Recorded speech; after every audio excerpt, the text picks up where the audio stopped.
nobody believed in us, man, and it just showed me a lot about how people is, and they let names and they let Power 5 and stuff get to their head. I think this the highest passing yards I had in my life. I was just at HBCU, you know what I mean? So they ain't believe us, but who did? They ain't believe us, you know what I mean? But God did, you know what I'm saying? A lot of guys you doubted. One of them from HBCU. I think he had 510 yards passing in a Power 5 football game. And he happened to be my son. And I'm proud of him tremendously. So like everybody else, of course, I watched the TCU versus Colorado game yesterday.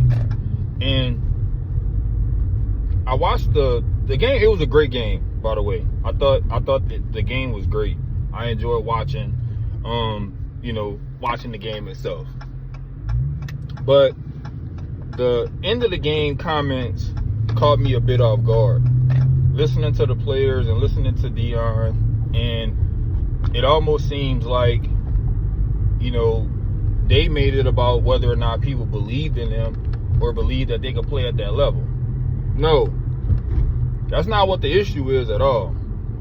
Most people's issue is the fact that you had an opportunity,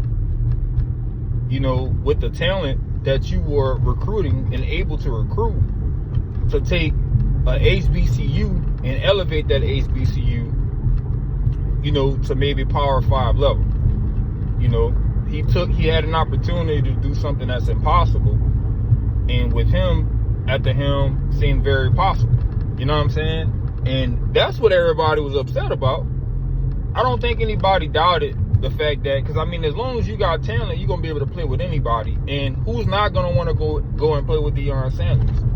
So I don't think that it was because people had much to say, because people doubted his ability to go and be successful at the Power 5 level. That's not what this was about.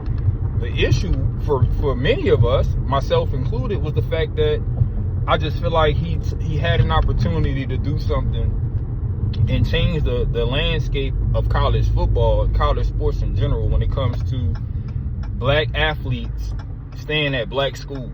You know what I'm saying? And taking a lot of that talent and keeping it in our own backyard.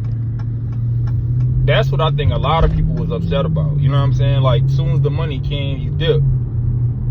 Nobody doubted that you would be successful at that level, but it was just the principle of you didn't stand on what you said you were doing initially.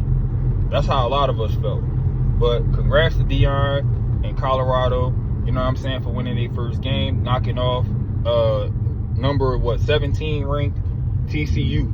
So big win. Looking forward to see what they do the rest of the season.